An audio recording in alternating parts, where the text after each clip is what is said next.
All right. Well, good morning, everybody. Thank you for joining us on this Tuesday morning and the second week of our Ohio Business Matchmaker webinar training series. We're very excited to have you on board today. My name is Jill Nagy Reynolds. I'm with the SBA Columbus District Office. And today, this morning's webinar training will be on federal government marketing strategies.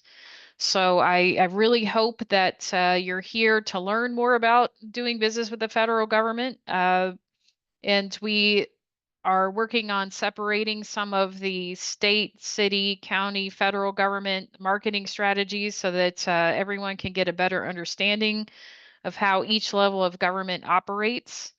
If you are new to the Ohio Business Matchmaker, welcome. And just know that this is a very important and vital event for the state of Ohio, where we work to bring small businesses to government agencies. So, to help prepare for the Ohio Business Matchmaker, we have created this series of webinar trainings. We're hopeful that you can participate in as many of them as you possibly can. And actually, we have our second webinar training of this week, this afternoon at 1 o'clock, which is doing business with the Department of Rehabilitation and Corrections and the Ohio Department of Transportation. If you're not able to join any of the webinar trainings or just the one this afternoon, keep in mind that the Ohio Business Matchmaker website will have a recording of this training and the slides within 24 hours. And if you missed last week's training, you'll see on the Ohio Business Matchmaker site that last week's recordings are available for you to view and learn from. So I will introduce, well, just a couple of housekeeping things. If you have questions throughout the webinar, you can go ahead and put them in the chat. I'll be monitoring the chat throughout the training. I will interject our presenters at a good time to ask that question. And we will also put uh, like the link to the matchmaker, or as we're going through, if we find resources that would be helpful to you, we'll put those into the chat as well, so that you have them when after the training is over. So it's my honor to have two Ohio University Apex Accelerator counselors on with us today. You will first hear from Billy Grill, who's the Associate Director of the Southwest Ohio region with the Ohio Apex Accelerator at Ohio University, which will be then followed by Karen Wyville, who's the Associate Director of Central Ohio at the Ohio Apex Accelerator at Ohio University. They're my colleagues. I've worked with them for many years. I learn something new from them every time I hear them present. So you're in for a treat. So without further ado, Billy, I'm going to go ahead and turn it over to you. I will mute my line. If everyone can just, it doesn't seem like anyone has their lines open, but just keep keep yourself muted and your cameras off. And again, I will be monitoring the chat. Thank you. Awesome. Appreciate it, Jill. Today, pretty heavy topic. We're looking at GovCon marketing strategies. I just a little background. I've spent a majority of my career in marketing business development.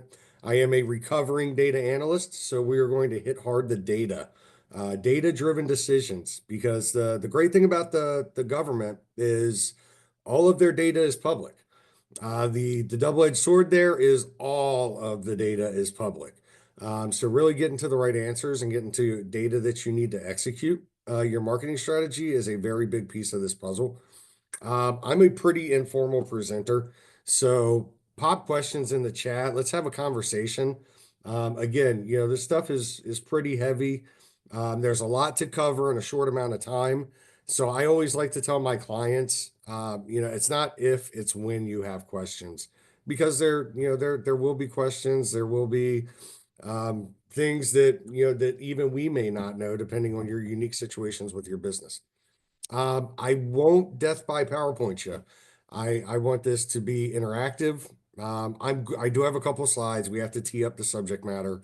But overall, after that, I'm going to go into public facing tools that everybody can use right now today to increase their their chances of success in reaching the correct clients and prospects. Just overall what we're covering.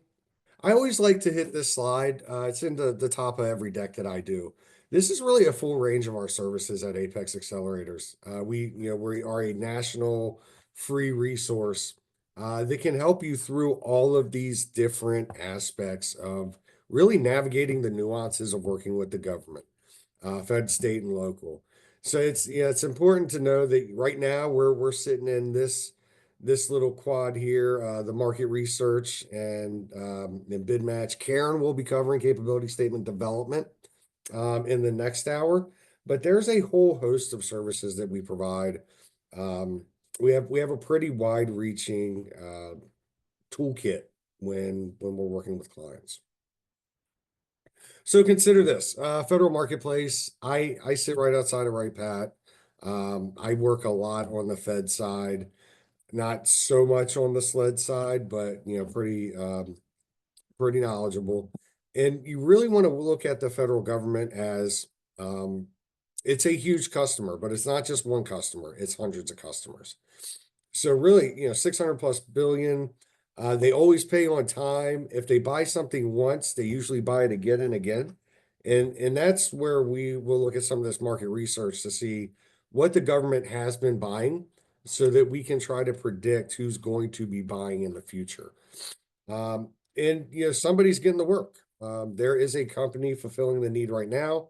Why shouldn't it be you? So what does the government buy? Basically everything. I always like to say the government buys everything from toilet paper to torpedoes, and everything in between. Really, what we're doing today, and Karen's got such a pivotal piece of this in the next hour, is defining what you do, and that's going to be defined in a couple of different ways. But you really need to look at what you do and what you do the best, because the government is a very competitive market space. And so, they're going to, and they're also risk averse. They're going to want recent and relevant past performance. So, we want to take the things that you do best and then try to market that and research that so that you're leading with your best foot forward. I always like to simplify. What qualifies as an opportunity, and this is very important from a bid no bid or a rack and stack perspective of as a small business you have constraints, you have too many fires, not enough water, so you're not going to be able to go after everything. So let's really work at qualifying opportunities. Well, an opportunity is when a requirement meets funding. The government has a ton of requirements. That's usually not a problem. It's the funding piece. We want to make sure that the funding is there, and all of that is now is managed by a contract. That's why they put out RFPs and RFQs and things like that. So you really need all three of those pieces in order to qualify an opportunity.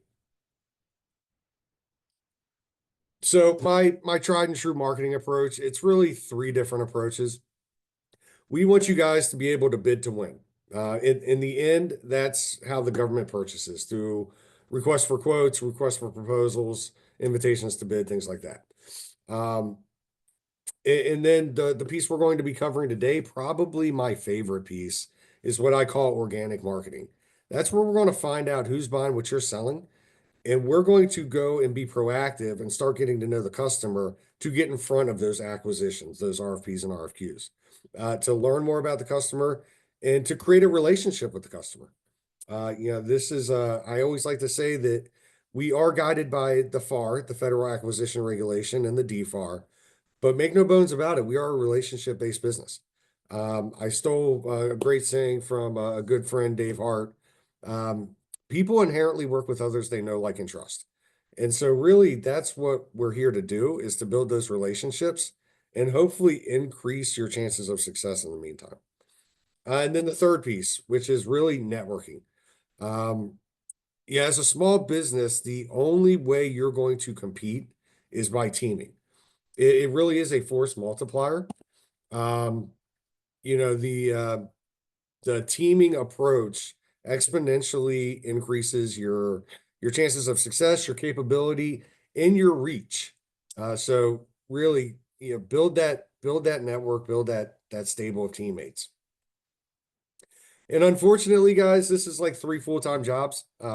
But as a small business, we try to help you here at Apex work efficiently through these processes and really develop a process that fits for your business. There's going to be some mix of these three that work for your business. If you're more commodity based, then you're going to want to focus on bidding. That's really, the commercial solutions and things like that. That's definitely a bid to win approach. If you're more solutions oriented, then organic marketing and networking is probably going to be the majority of your time spent to get to know the customer. But all three of these contribute to your success in your marketing approach. It's just finding your right marketing mix for your business. So setting up a client profile. This is marketing 101. What does your client look like? What do they talk like? What do they act like? I always start with your past performance, recent and relevant past performance, similar in size, scope, and complexity. And those are the government's words, size, scope, and complexity. So what are we talking about there? Well, when you say that you can do anything for the government looks at that and says you can't do anything good because you're trying to do too much. So what I highly suggest our clients do is take their last 3 to 5 years and take their top 3 projects, their top 3 most successful projects, their biggest projects. And then from there, that's really where you start. That's where you're going to find some low-hanging fruit using those projects, those industry verticals, those capabilities, technology, and mission. And then, we got to break them down. The government does literally speak in code, and that's your NAICS codes and your product service codes. So the NAICS codes, North American Industrial Classification System, that is your 2 to 6 digit code that really tells you about tells the government what you do overall. And then product service codes are a little bit more granular. And I'll show you an example of that when we get into using the actual databases. We'll be running through this. I'm actually going to do a full demo on usaspending.gov. SAM.gov, we're going to hit it if we have time. This is a lot to cover. And this is a fire hose session. We're going to hit you with a lot of data. But the thing, again, to remember is if you need a follow-up and you need to do a one-on-one session for some of this market research, reach out to your local Apex counselor. That's what we're here for. We want to help you, realize what the market is for your services or products, and help you figure out a good strategy to get to the client. Another great thing we offer is the bid match emails. Once you have your NAICS codes, product service codes, and a capability statement developed, we take that and set you up a search profile in our system. And then we have an email that goes out every day to you based on your search profile with the daily bids. It's a great value-added service. It searches 2,500 different federal, state, and local databases, pretty all-encompassing from the Fed level and a lot of state as well. So if you have not done that yet with your counselor, highly suggest you get a bid match email set up as well. It's a great supplementary source of information. So once you've done your market research, just a quick note, before you do any outreach to anybody, speak their language, do your diligence. I know this takes a lot of time, effort, and legwork, but it will make the biggest difference if you can go into your asks with intelligent questions and with a good just overall knowledge of their landscape. Another good one, brevity is key. We don't need 6 paragraphs when you're sending out your capability statement or your emails. 1 to 2 minute read, guys. These guys are just swamped with work like everybody else. But overall, if you can give them the bluff, the bottom line up front, and really lead with your differentiators, why you're reaching out, and then ask some intelligent questions. You'll get their attention. They will pay the attention that you paid them in your due diligence. Tips and tricks, again, know your customer's language. We'll do some of this categorization and always do your legwork and investigate. There's a lot of competition out there, and there's always somebody working harder than you. So try to put in the effort pre-contact. That's really what we want to get you to, because that greatly increases your chances of success. I'm going to hop right into the demo. Also, before I hop into the demo, here's my email, guys, bgrill@ohio.edu. If you have any questions about today's information, feel free to pop me a line. Always happy to help out. I first go to your primary counselor with your Apex, and they're more than happy to help you. If there's any questions that that need answers, we're always here to get them for you, or at least get you to the right spot.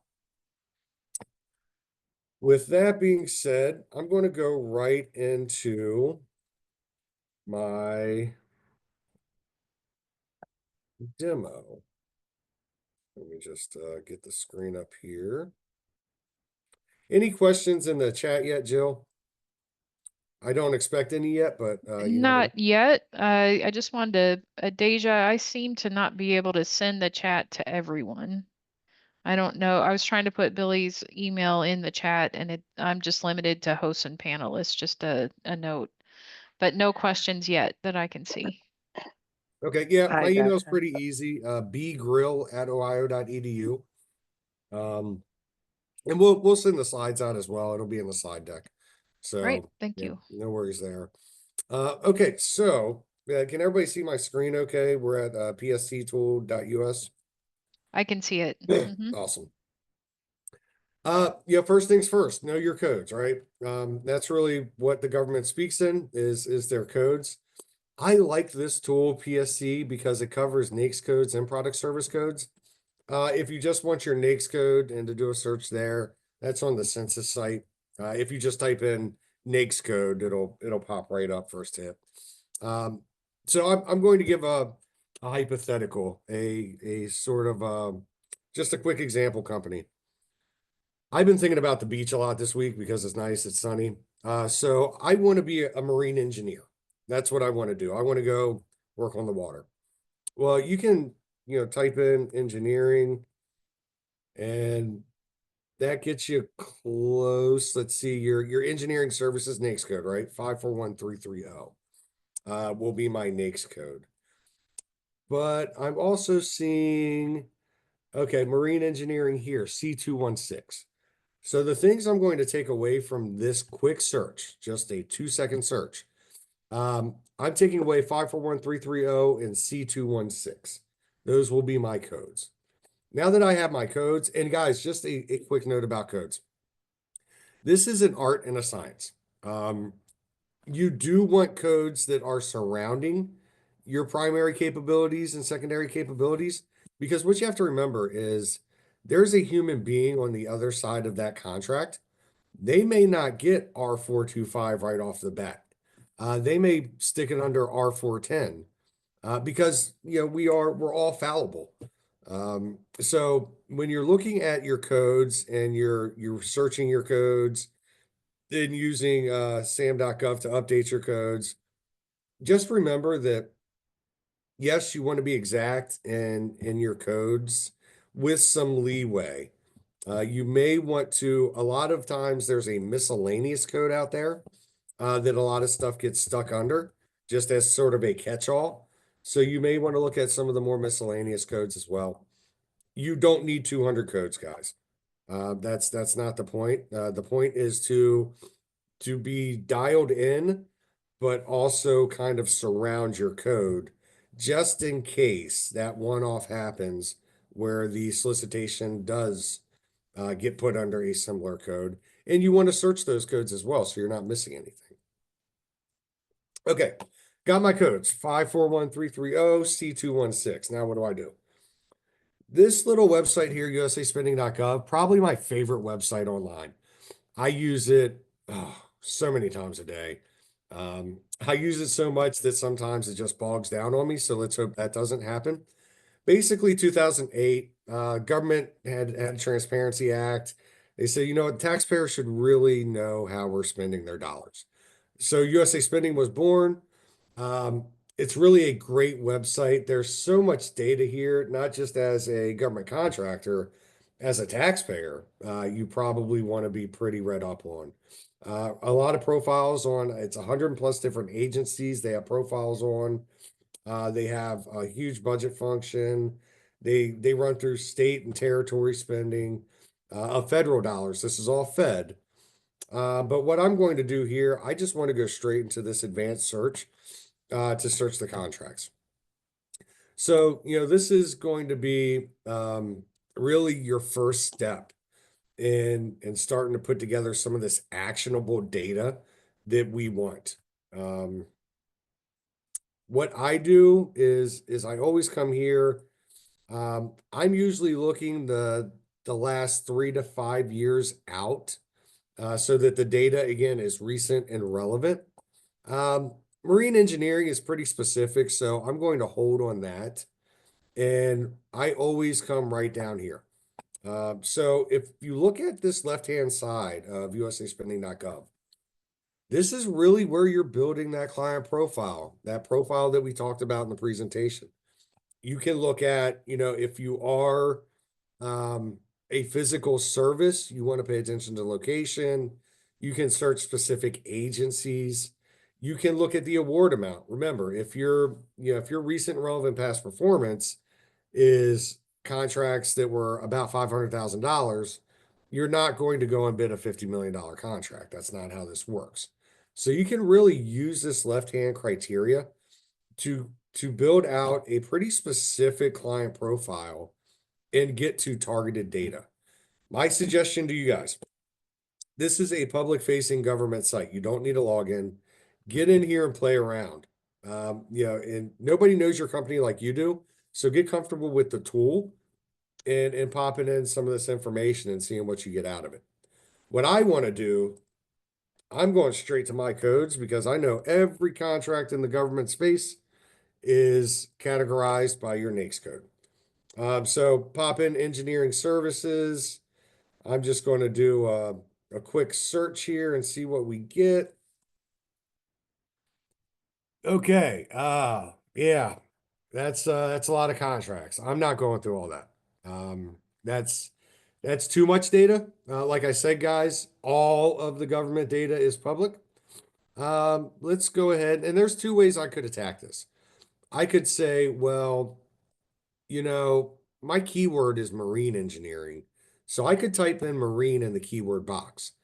The thing to note about doing that, when you search the keyword in usaspending.gov, it searches two things. It will search the recipient name and it will search the award description. Now you can see even here, there's no description in the award. So while yes, it is a good function, I usually then go, if my NAICS code is giving me too much, I go into my product service code. So C216, architect, engineer, marine engineering services. And let's see what that does for me.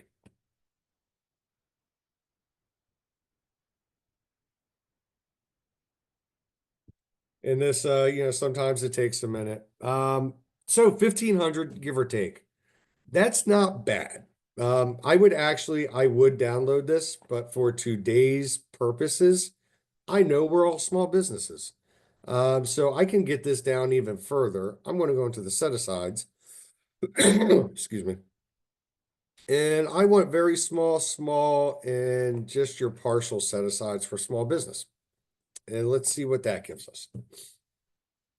Perfect. Couple hundred contracts. Easy peasy lemon squeezy. We can get through this pretty quickly. Great thing about this site is you can look at the sub agencies as well, and who's buying what you're selling. You can also look at recipients. I could also look at all of the different codes that it's under if we weren't so specific. We can also look at spending by month.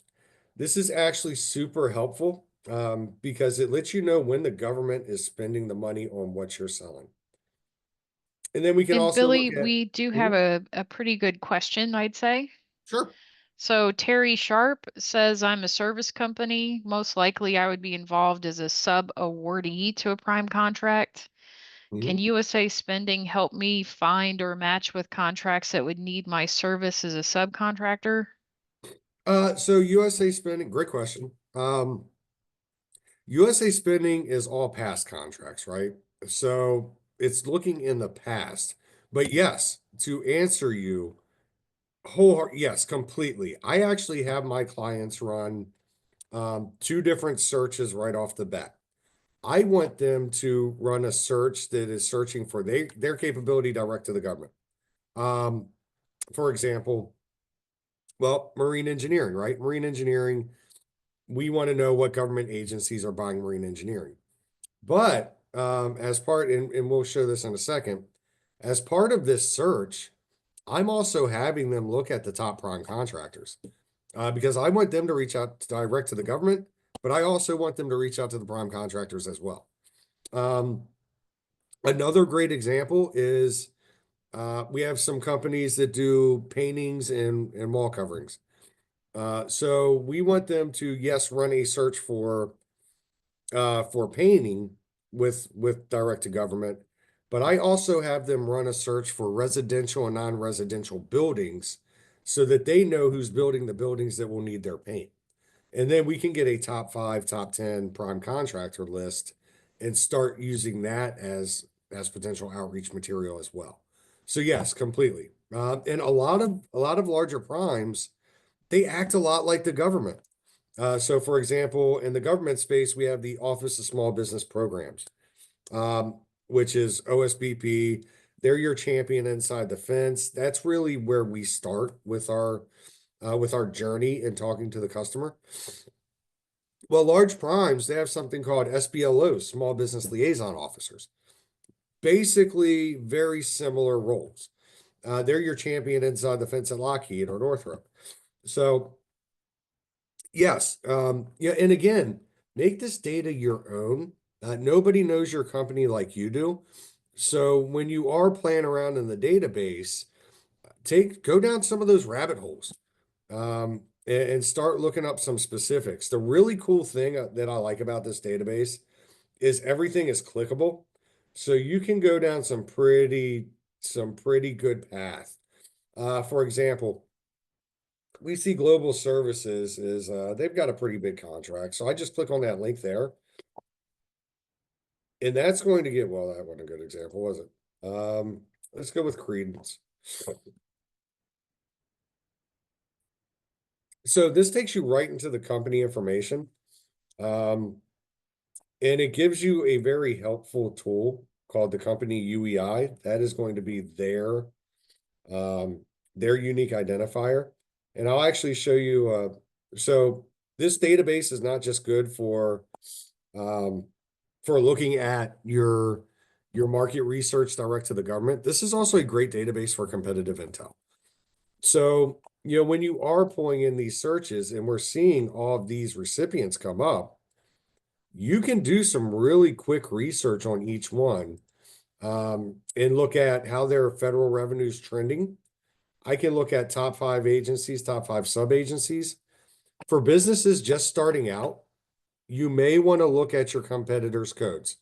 If I know that I'm competing directly with a company, maybe I want to look them up on here and look at what codes they're using so that I can replicate it. And yeah, if they're having success and they're getting $46 million from R499, maybe I want to have that code as well. And another note, look at this code, R499, other. That is, they do the most business under that miscellaneous code, that catch-all. So really keep that in mind as well as you guys search this database and do your own coding. But yes, a long way around the block to say that completely you can use this search for a wide array of different different data gathering. And so that's why I tell my clients to categorize their searches. I don't want to search all of the data at once. I want to be pretty specific. So I'll have a search just for competitors. I'll have a search just for my 3 top capabilities. I'll have a search just for prime contractors and reaching out to them.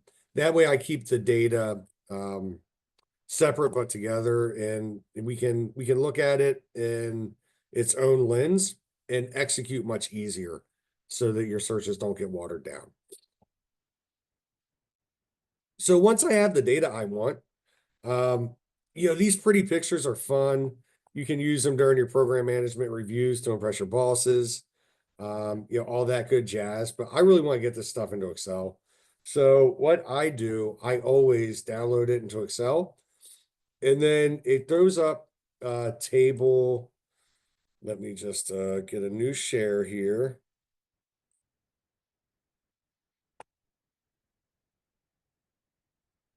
So when I first get all of my data,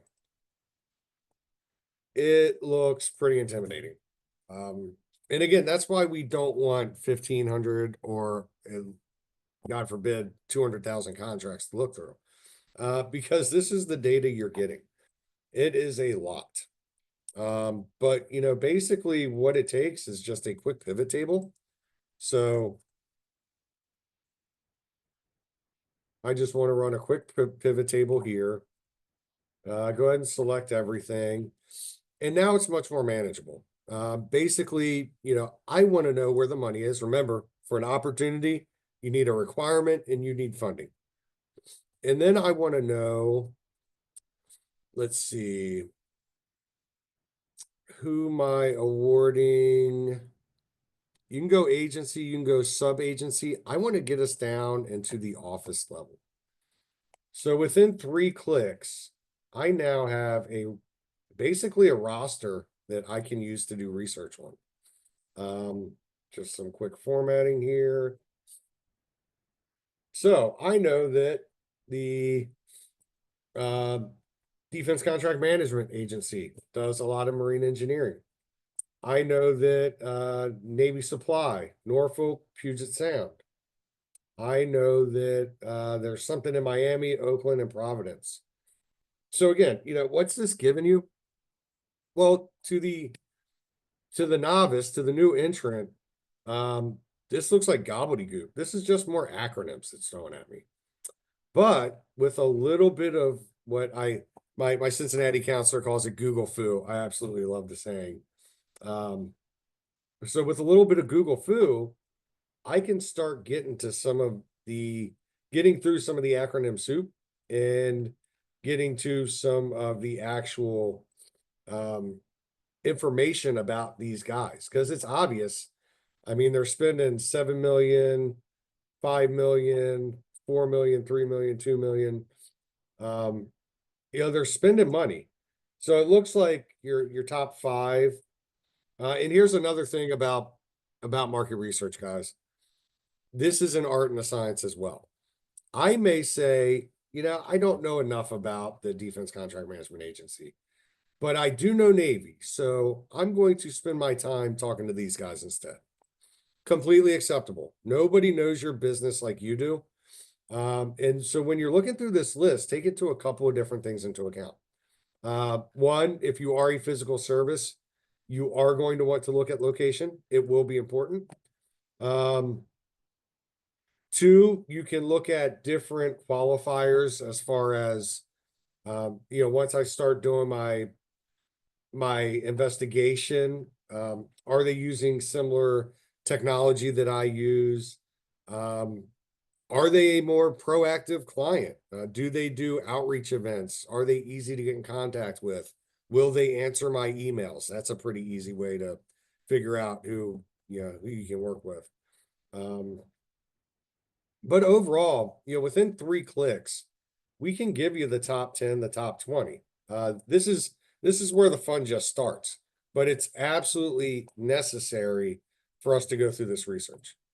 Another couple clicks, and we can give you the top primes. Remember, those are important as well. Again, guys, hop in here and play around with the data. There is so much here, and you may have other important factors to you other than money and awarding office. So, get to know the data, get comfortable with it, and always remember it's not if, it's when you have questions. Another cool thing about this data, you notice that I put, I always put the code into the data that I'm looking at, and I'll show you why. Remember, the government talks in code. For example, this UEI number for Appledore, I can take that UEI number and I can actually go back into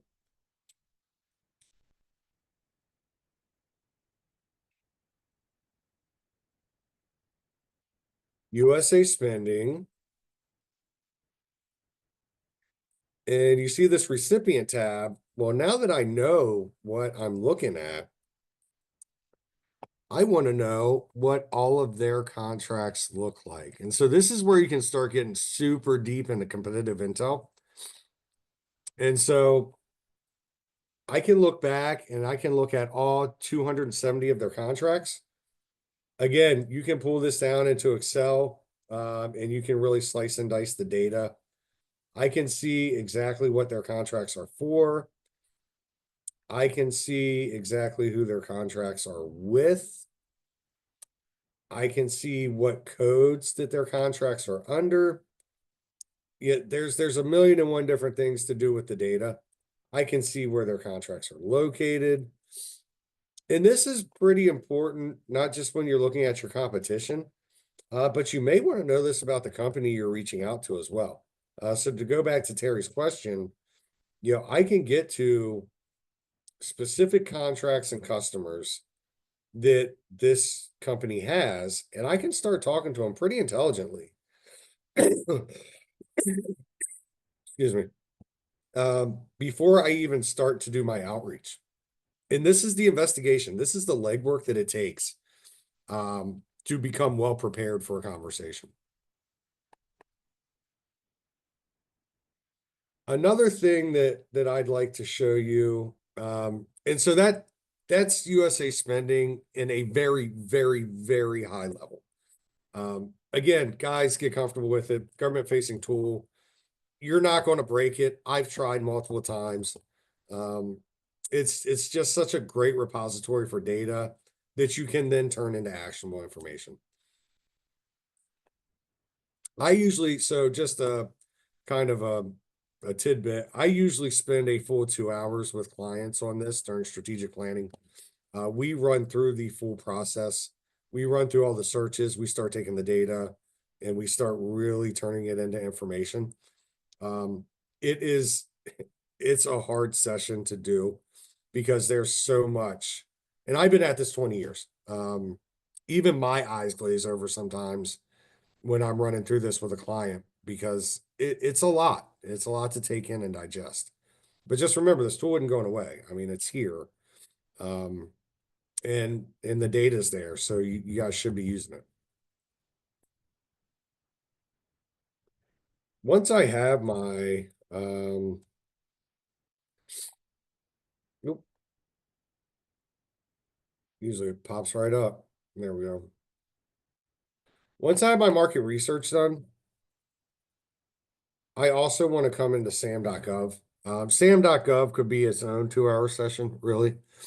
It is the front door to the government. Anything over $25,000 is mandated to be posted to SAM.gov. Now, that's not the case every time. There's IDIQ vehicles, things like that. But overall, get comfortable with SAM as well. This, again, public-facing government site. The only piece to SAM that you don't need, excuse me, a login to search is one of the only pieces, is actually your contract opportunities. If you look at this information down the left-hand side, it should look pretty familiar to you. because a lot of this is the basic information that we used in usaspending.gov. So what I tell my clients to do, if you're searching in usaspending.gov and you got a good client profile nailed down, take that same search and put it in SAM. You'll get close with the search. So 541-330 engineering services, and then C216 marine engineering services, and there we go. There's your SAM search right there. Quick tidbit though. Remember that market research we did and we pulled in all of those codes, right? The customer codes. Let me do another share real quick just to show you.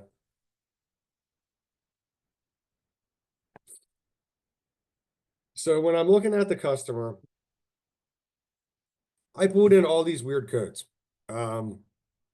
These are I'm old, so I call them DODAX, accounting activity codes. But these are how the government sees each agency, is by a code. They literally speak in code. A couple things to note about these codes. If you have current government contracts, the first 6 digits of that contract are your accounting activity code. That is your client's code that gets you down to the office level. Very, very specific to note that is, if you have those contracts, what I would do, I would take the first 6 digit of each contract I have, and I'd be using that to search SAM. And I'll show you an example of this in a second. But it's a quick and easy way to get down to the office level and search by customer, which will get you a little bit more, when we're talking about searching based on product service code or NAICS code and how it can be kind of nebulous. Well, if you just search everything the customer's putting out, then you can kind of mitigate that risk a little bit. So separate SAM searches as well. You want one based on customer, a couple based on capability, and then I'll show you a specific third one that I always like to give my clients as well. But these codes, right? So I know that I want to work with NAVSUP. And I want to work with these guys down or up in Puget Sound too. So I'll do a new share.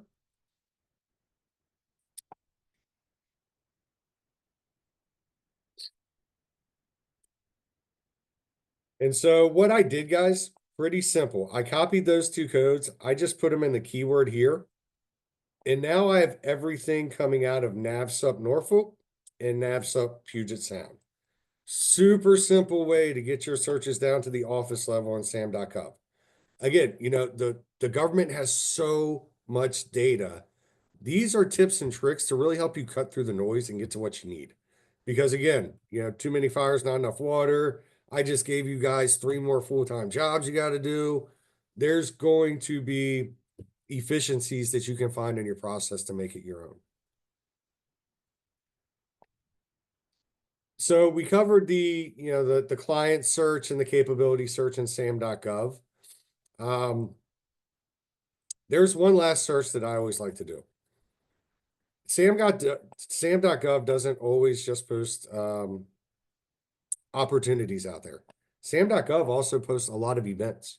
Organizations use it a ton to post events. So what you can do, a little tip here, if you go to the notice type and you just go to this special notice, and then what I'll do, I'll just type in industry day.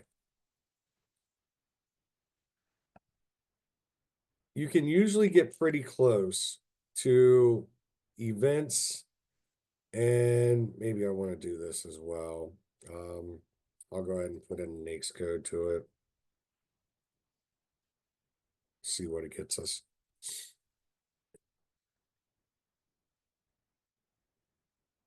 So you can start getting to different opportunities to connect with your client through SAM as well. I always have my clients set up an industry day search in SAM.gov. And then you can, if you're signed in, you can actually have it email you whenever it updates.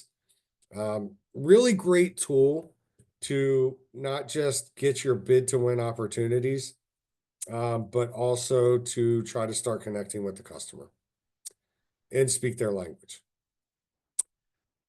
That's all I think I'm going to hit them with, Jill. I know it was a ton of information to cover. I kind of wanted to hold the last 10 minutes or so for questions if anybody has them. Um, again, contact your primary Apex Accelerator counselor. They're pros at this stuff. They know this like the back of their hand. Um, and we can help you get to that executable data because there's a whole nother piece to this where we are taking that top five government awarding office list. We are taking the top five prime contractor list, and we're putting together an outreach plan and a strategy. And that includes getting contacts to their small business professionals and champions. That includes going through their mission briefings and speaking their language, looking at their organizational charts, knowing their organization. There's this is just the tip of the iceberg, and it's a pretty big iceberg, but you have to do it to compete. There's absolutely no substitute. One note about AI, because we're in that world now. There's some great tools out there, guys. Make no bones about it. Fed Scout's a really savvy tool for the bids. You have Apollo.io, which a client just put me onto last week, which is pretty neat. You have Awarded.io or Awarded.ai.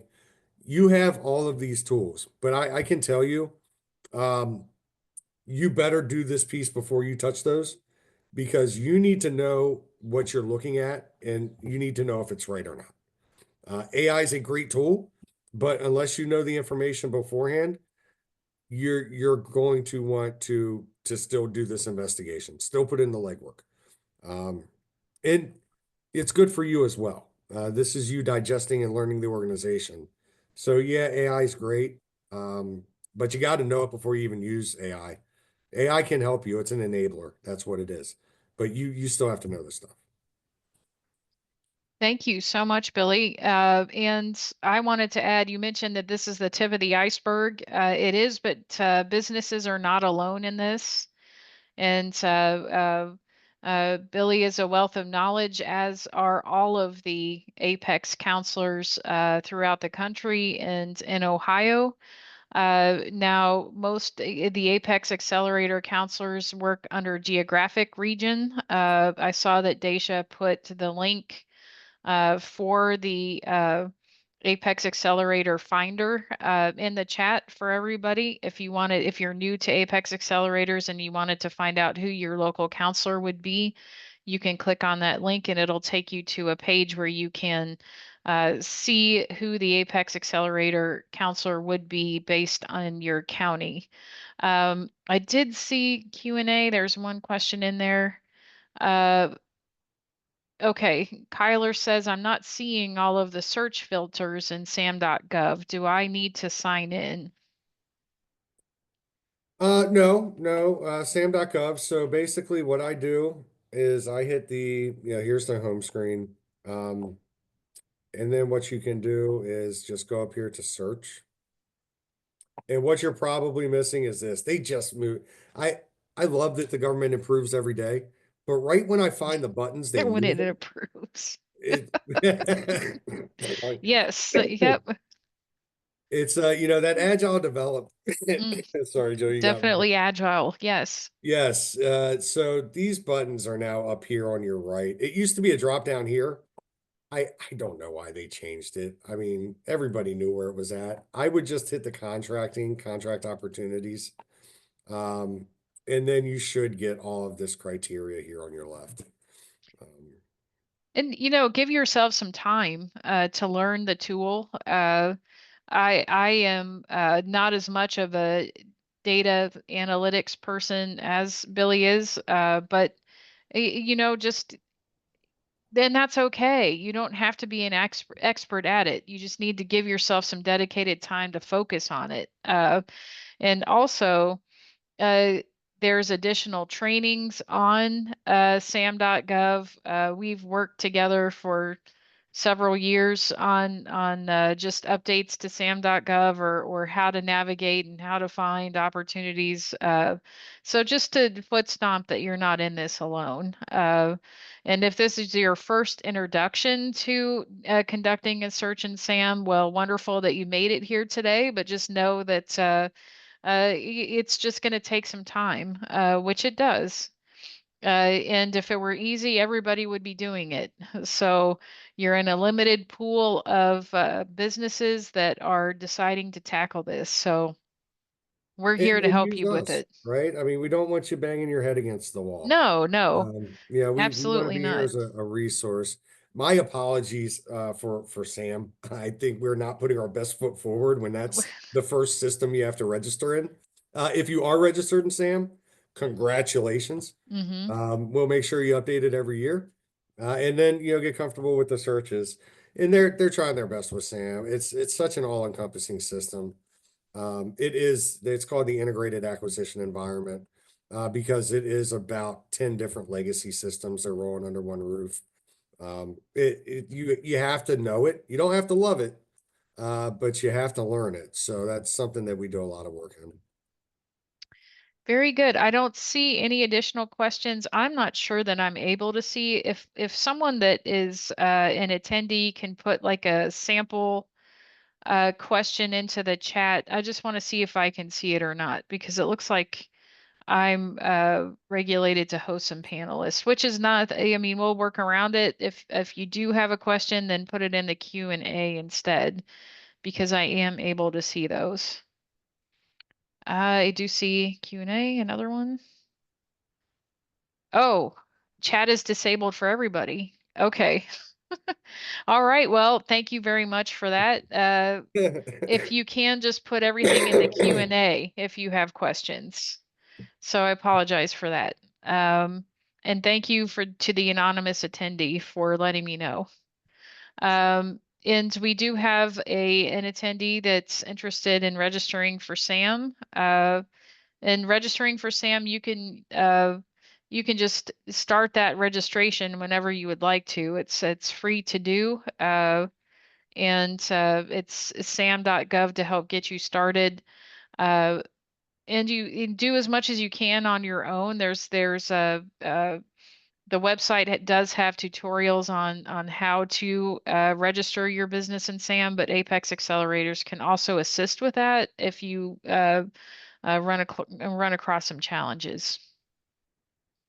All right. Well, thank you, Billy. I don't see any additional questions coming through right now.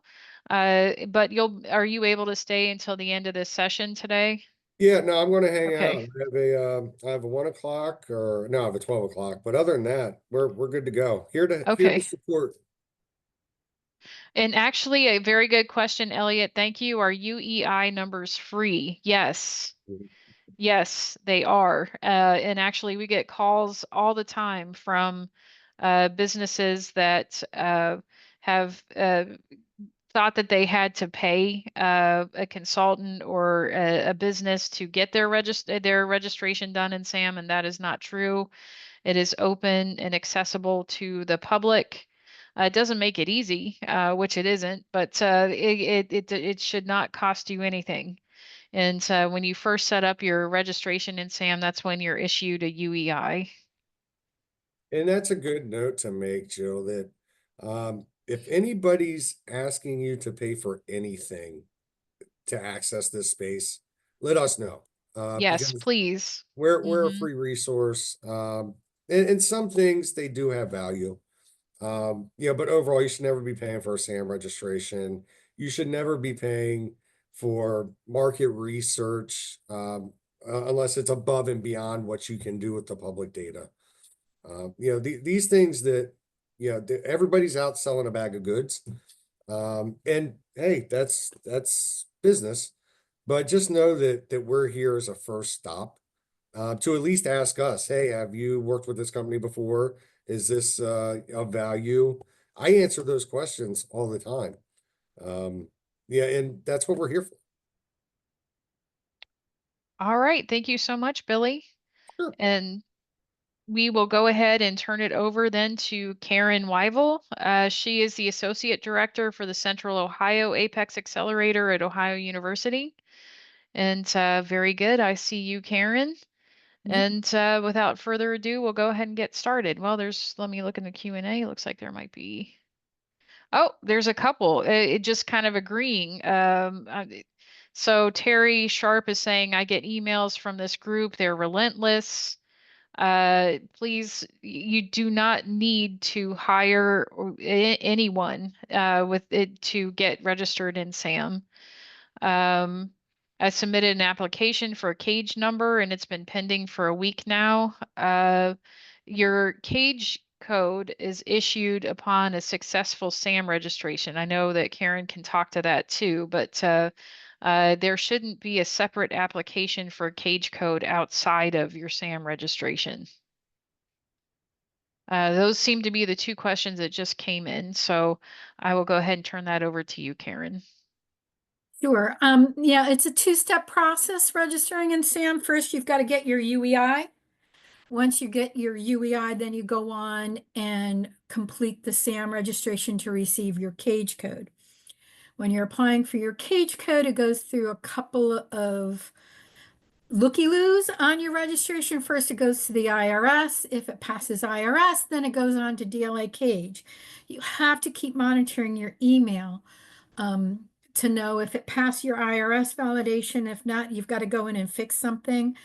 And if it passed IRS validation, goes to Cage. If the DLA Cage team has questions, you're going to get an email again and with some questions that they want you to respond to, and they only give you like 3 days to respond. So just keep monitoring your emails on it. I recommend my clients check on a daily basis, check your spam too, just because there could be some issues in your application causing a delay in getting your cage code assigned. And if you have questions about that, reach out to us. We'll help you. Hope that All answers. right, thank you. Kyler, Terry, do you have any other questions related to that? At this time, related to SAM registration.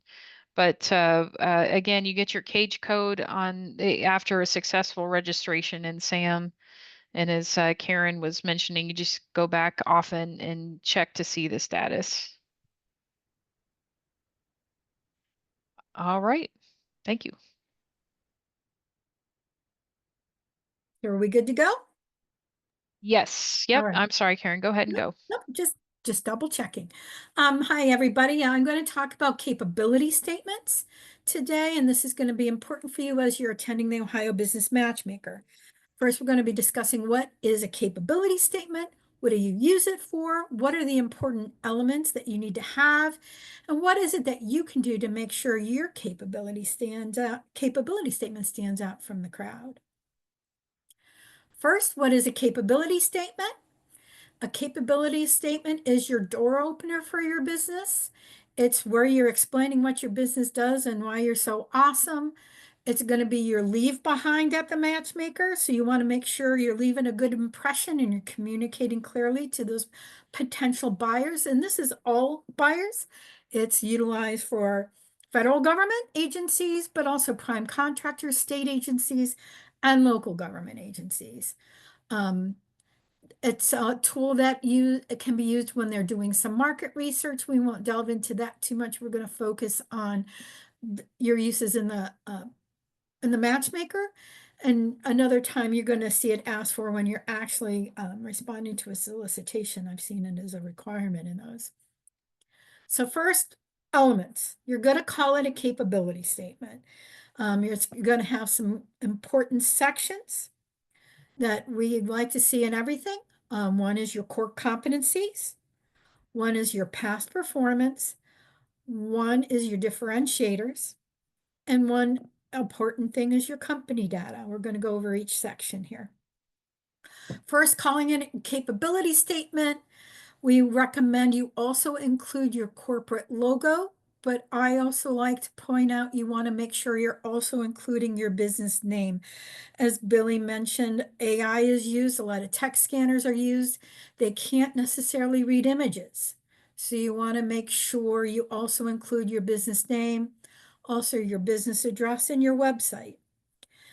On the look, you want to also make sure you're making it match your corporate branding, right? That's why the usage of your logo is so important. It creates that brand identity. Core competencies. This is what you do.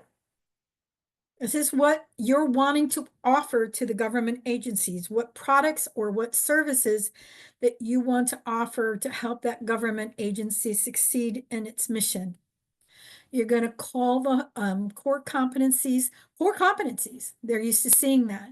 Again, this is what your company does. As Billy mentioned, you want to focus on what your company does best, but also you're going to utilize that market research that Billy was talking about to target your core competencies to the buyer that you're talking to. At the Ohio Business Matchmaker, you could have to create multiple capability statements because it's going to be targeted to that specific agency based on that market research you've done or that particular prime contractor. The information here in your core competencies should be very specific, very brief and to the point.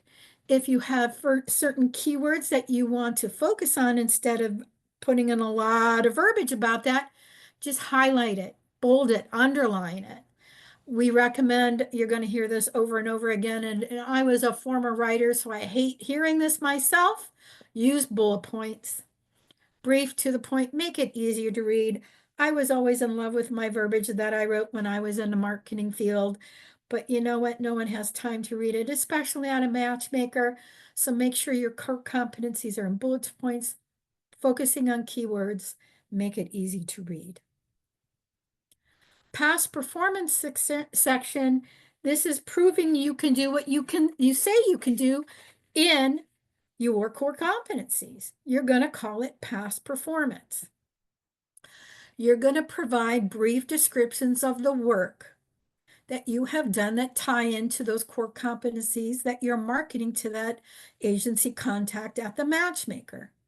You're going to provide a brief description of the work you did, who you did it for, and contact information.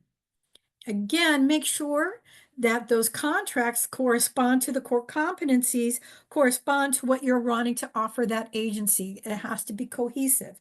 If the work that you've done in your past performance doesn't match up with the core competencies you're marketing to that potential buyer, don't include it. Here's some examples of how you might want to write it up. If you were the prime contractor, and that means you were the person directly selling to that government agency, or if you haven't had any government agency work, to any commercial clients that pertain to those core competencies that you're offering. This is where you're the prime contractor. You did this particular service. You saved the money. It was a certain dollar value of contract. It had a contract number and a government, include that. And then include the contact reference at that firm or at that agency that might be able to confirm that you did this work. Consider, putting their phone number and email. Again, this is your reference. So this is how you would put it. If you did the work as a subcontractor for a government contractor or as a prime, then you did this work. Say that you did the work as a subcontractor. Similar types of details. Now, if you don't have past performance as your firm and all you can offer that you've had this experience as an employee, state it. You did this work as an employee for this firm, again, giving the references. Now, again, really, really important. If the past project does not relate to that agency's need, you're not going to include it in your core competency. You're not going to include it in your past performance. And if you are not sure that the reference is still there, the person, don't include it because there's nothing worse than reaching out to a reference that no longer exists. So you can still include it as your past performance, but you can't include that reference person there. Next section, differentiators. Again, this is going to be giving them information. Why should they use you to perform those services? What are the unique features or benefits of your products or your services that sets you apart from your competition? And because you've done that market research that Billy's talked about, you're going to know who your competition is. Why should they be buying from you? Now, here's a couple different think abouts. I know when I'm talking to my clients, oftentimes this is the one area that they struggle the most on. They're really good at what they do, but they feel uncomfortable bragging about it or how to communicate this. So this is just a few thinking points to get you started. By not any stretch of the imagination is it complete, but I find that these are really good thinking points. Number one, who's your biggest customer? That can tell you why you're so good at what you do, because why is it that they keep coming back to you? If you don't know why they keep coming back to you and you've got that good relationship, find out. Do a little customer discovery on your own. What makes your products or services make them keep coming back for more? You're doing an analysis on why your company is the best choice for the needs of the opportunity or the buying officer that you're talking to on the matchmaker. You've done that competitive research. You know what makes you as your company, your products or services stand out. What makes you stand out? Could it be that you have, if you're offering a product, you have an outstanding, better warranty? Does your product last longer? If you're talking about a service, do your people have more certification? Have you won awards? What is it that makes you a better solution than those that are available? Is your solution a cost saver? Or if it's a service, let's say, and right now they're buying from an out of area firm and you're in the backyard, meaning you could provide Johnny on the spot service that's much more quicker and because you're in that area, could that be a benefit to the buyer? There are all sorts of things that you can think about by doing that market research analysis on what makes you stand out. What's your unique selling proposition? When you're differentiators, you want to think about what makes you different from the competition, better than who they're already using, better than who's out there in the marketplace? And again, how does it benefit the buyer? Because your job is to solve a problem that that person has, that that agency has, that that company has. You're their problem solver. So you want to make sure you're communicating that. And again, as a former writer, I hated to hear this, but you want to make it really short and to the point. Bullet points. Make sure your differentiators are focusing on the needs of the buyer, tying into your core competencies and your references. What are the benefits to the customer to hire you, to buy your products, to buy your services? And most importantly, and this is my big pet peeve when I'm working with my clients, is incorporate metrics, provide specifics. And I'm going to give you some examples of things not to use.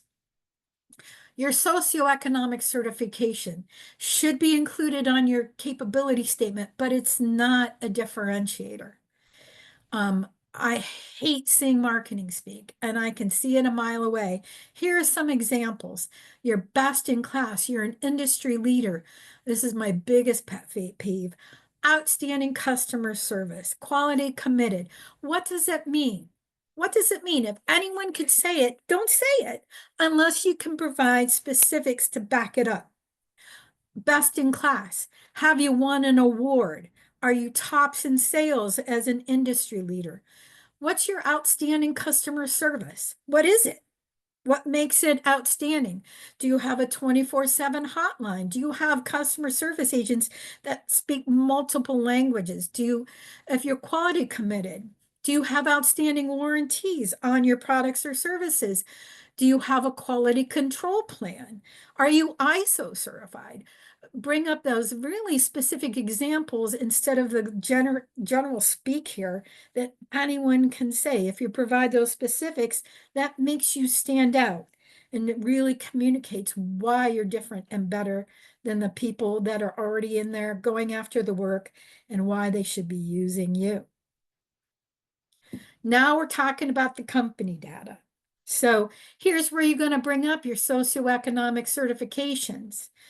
If you're talking to a federal government agency at the matchmaker, provide your UEID and cage code. That lets them know you're ready to do business, because you can't bid on a covering contract and receive it unless you have a cage code.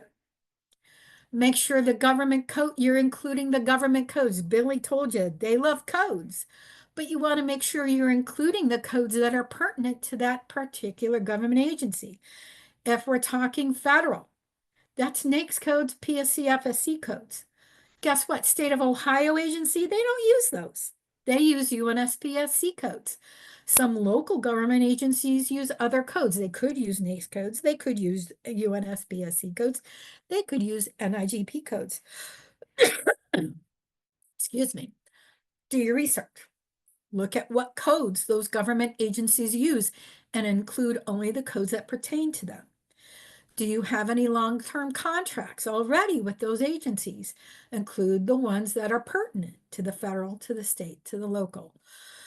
Excuse me, have a tickle. Socioeconomic certifications, again, those vary by government agencies. Small business, that's done through your SAM registration. WSB, EDWSB, 8A, HUBZone, SDVOSB, VOSB, those are all federal. Guess what? State of Ohio has different certifications. MBE, EDGE, DBE, that's Department of Transportation related.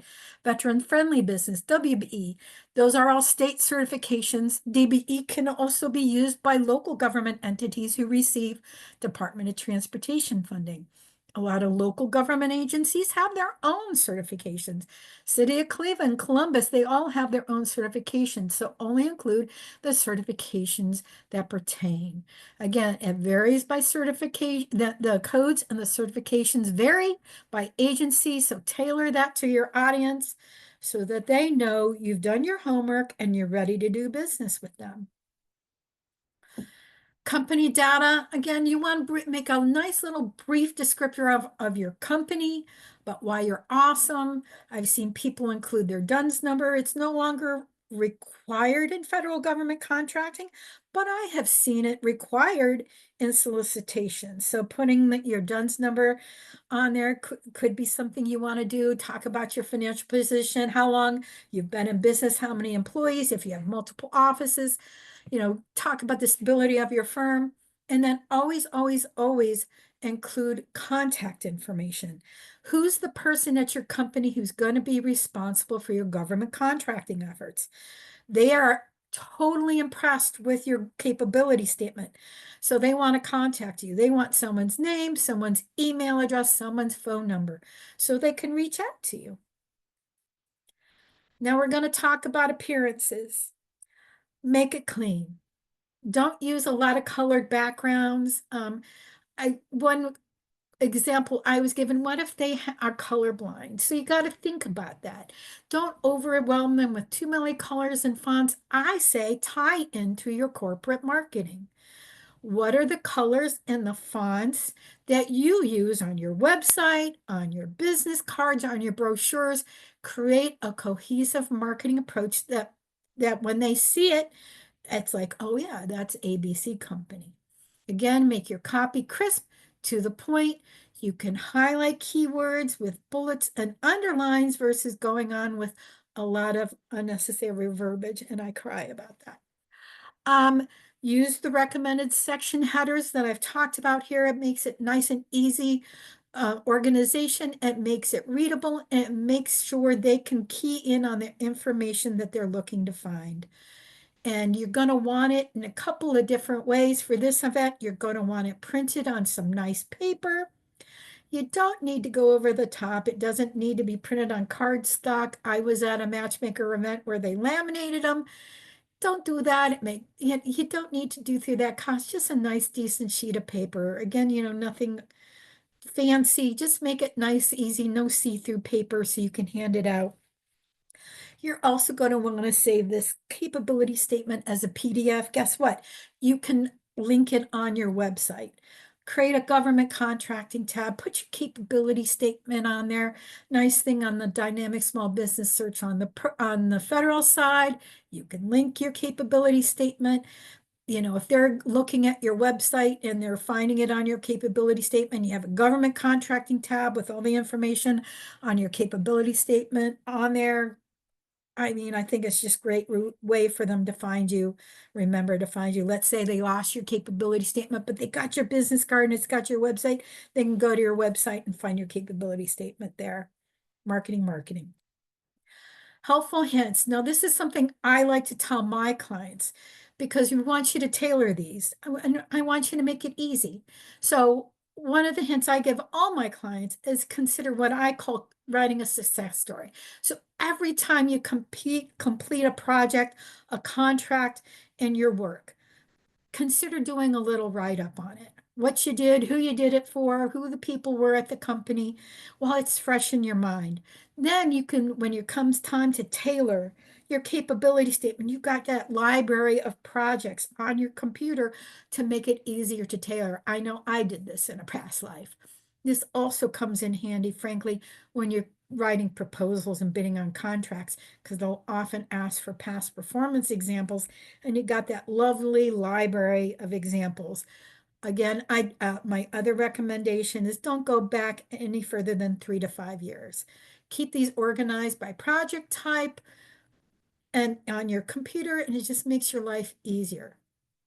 Do your research just like Billy was teaching you to do on the federal side. Guess what? On the state of Ohio, you can do that research. On a lot of local government websites, especially the bigger ones like City of Columbus, City of Cleveland, they have their past contracts up there. You can do your research there. Don't waste their time by not knowing what they do and what is required to work with them. So if you're going to the matchmaker and you're going to meet with the city of Dayton, do that research. Make sure you've already registered as a client or as a vendor with their website so that you're ready to do business and they know you're ready to do business. I'm not going to go over this because Billy already did, how we can help you. This is my contact information. I'm Central Ohio. We're in 18 counties around Columbus. We're all over the place. I'm going to stop sharing now and I'll take any questions anybody has on capability statements. Thank you so much, Karen. Looks like we do have a question in the Q&A. With a cage code or moving to the next stage, are you restricted from traveling? Renee, I'm not quite sure what you mean by that. You can unmute your line and ask us, but yeah, cage codes are a universal number used in federal government contracting, regardless of where you're located. So it doesn't have any geographical restriction. And Karen, thank you so much for the overview of capability statements. It's very important that companies that attend the matchmaker have a capability statement. It's the primary marketing piece that you'll have when you meet with your matched federal and state agencies.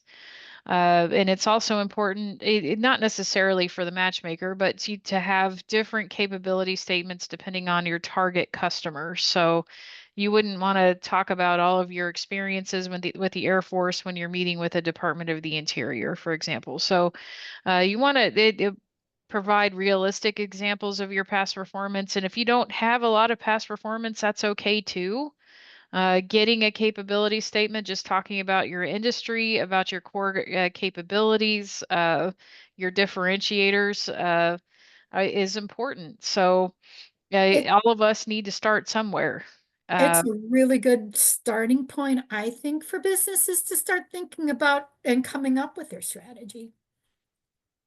And we are going to have a four mock matchmakers leading up to the Ohio Business Matchmaker to help you prepare your marketing pitch and to have your capability statement reviewed. Our first mock matchmaker is on March 20th. It's actually next week. And they are virtual. The registration for that, it should be going out very soon. I know it's through The Ohio Apex Accelerator handles the registration for it. But March 20th, April 4th, and then 2 additional dates in April, we'll have the mock matchmakers. But please check the Ohio Business Matchmaker for additional information. I'll also put my information in the chat so that, or actually, Jill.nagyreynolds@sba.gov is my my email address for more information on that. But we will have a second webinar training this afternoon from 1 to 3 on doing business with the State of Ohio Department of Rehabilitation and Correction and getting started with the Ohio Department of Transportation.